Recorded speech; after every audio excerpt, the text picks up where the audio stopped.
Alors l'utilisation de la loi Norman en terminale, donc elle permet de trouver un intervalle de fluctuation où se trouvent 95% des fréquences observées. La loi normale étant une loi continue, on va pouvoir tronquer de manière un peu plus précise. C'est-à-dire que quand on tronquait la loi binomiale à 2,5%, on n'était jamais pile à 2,5% parce que on a des valeurs discrètes, donc on prenait de façon à ce qu'il y ait au moins 95% dans l'intervalle et on choisissait au plus près. Là, on va pouvoir être un petit peu plus précis à l'aide de la loi normale.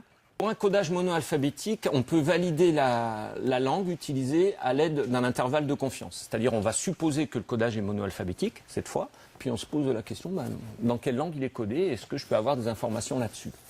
Donc toujours pareil, on supposera que le symbole qui arrive le plus fréquemment correspond à la lettre la plus utilisée dans l'alphabet de sa langue. Et on va déterminer à l'aide de la loi normale un intervalle de confiance dans lequel se trouve au seuil de 1-alpha la lettre la plus utilisée de la langue d'écriture. Bon, on va regarder.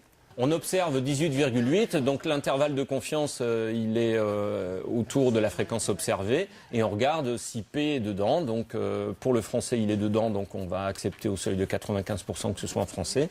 Et également pour l'allemand, et donc on accepte au seuil de 95%. Donc on peut mener exactement la même problématique à l'aide des intervalles de fluctuation, c'est-à-dire j'ai pris français, anglais, italien, espagnol, allemand, donc la proportion de Dante, c'est-à-dire la proportion P. J'ai déterminé les intervalles de fluctuation et je regarde si la fréquence observée se trouve dans les intervalles de fluctuation et on obtient les mêmes réponses. Alors l'utilisation de la loi normale en terminale, qu'est-ce qu'elle permet de plus par rapport à ce qu'on a vu avant en seconde et en première?